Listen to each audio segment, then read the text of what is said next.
Umar radiallahu anhu says, when Abu Bakr became Khalifa, this is extremely beautiful by the way. I want you to actually put yourself in Medina right now. You live there, Abu Bakr is the Khalifa. He leads the Salah, he leads the prayer. He said every day after Fajr, Abu Bakr radiallahu anhu would go in an opposite direction of his house and he would go deep into the desert. I was very curious, right? What does he do out there? So Umar radiallahu anhu said, I'd watch him every single day. Go to Salat al-Fajr and then Abu Bakr does not return home. He just walks far away into the desert. So he said, every day I'd wonder, ila ayna yakhruj? Where does he go? Where does he go? Where does he go? He said, one day I said to myself, la atba'anna. That's it. I'm going to go follow him and find out what he's doing. I just can't get over this curiosity of mine. So Umar radiallahu anhu said, I kept the pace from him to where he was at the end of my eyesight, meaning I walked just as far away to where I could still see him. And then he said, I saw him go into this beat up old house. So Umar radiallahu anhu said, I quickly went and I hid behind.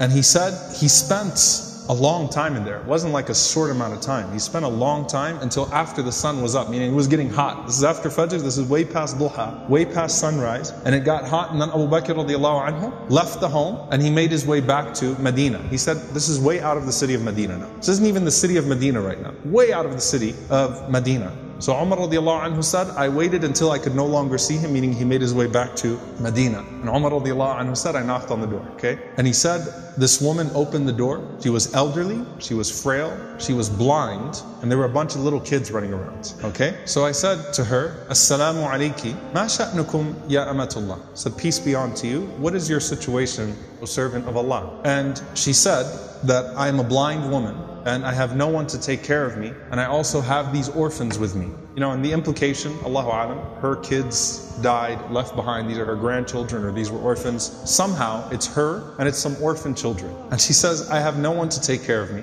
and these orphans. Umar radiallahu anhu said, who is that visitor that comes to you every single day? The answer, she says, I don't know who he is. La yuthkar li ismuhu abada. He never once shared his name with me.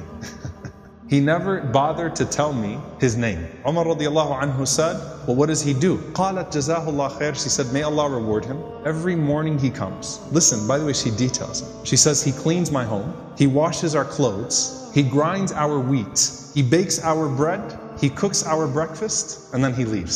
Subhanallah. Think about that. If this was the only narration we had about Abu Bakr, it's incredible.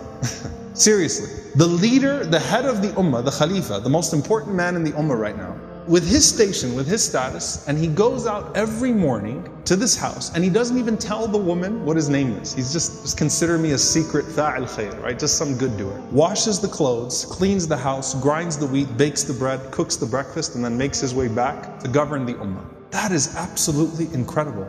Umar radiallahu ta'ala anhu says, every single day, like, is this really what he does every single day? She said, every day, may Allah bless him. Umar radiallahu anhu said, do you pay him anything? She said, nothing. Umar radiallahu ta'ala anhu started to cry and he said, أَتَعَبْتَ الْخُلَفَاءَ بَعْدَكَ يَا أَبَا بَكْرِ. You have exhausted every successor of yours, O Abu Bakr. You've exhausted us. Anyone that comes after you is exhausted. Because this is a standard that is impossible for us to meet. A gem here, by the way, very important. Can you imagine how many deeds of Abu Bakr that history has never recorded? You know, the books of the fada'il, the virtues of Abu Bakr, the things that he used to do. Can you imagine how many of those secrets he actually managed to hide? And why did he not think of himself too good to still do that thing? And by the way, a lesson for all of us. If you're someone who does some khair that everyone knows about, you better have some khair that only Allah knows about. Right? You better have some khair that only Allah subhanahu wa ta'ala knows about. And let it be an involved khair too. Okay? An involved form of good. Not just a secret charity. But this is something that has a spiritual reminder and effect on him too, right? Going and visiting this elderly woman and her orphans every single day and doing those things.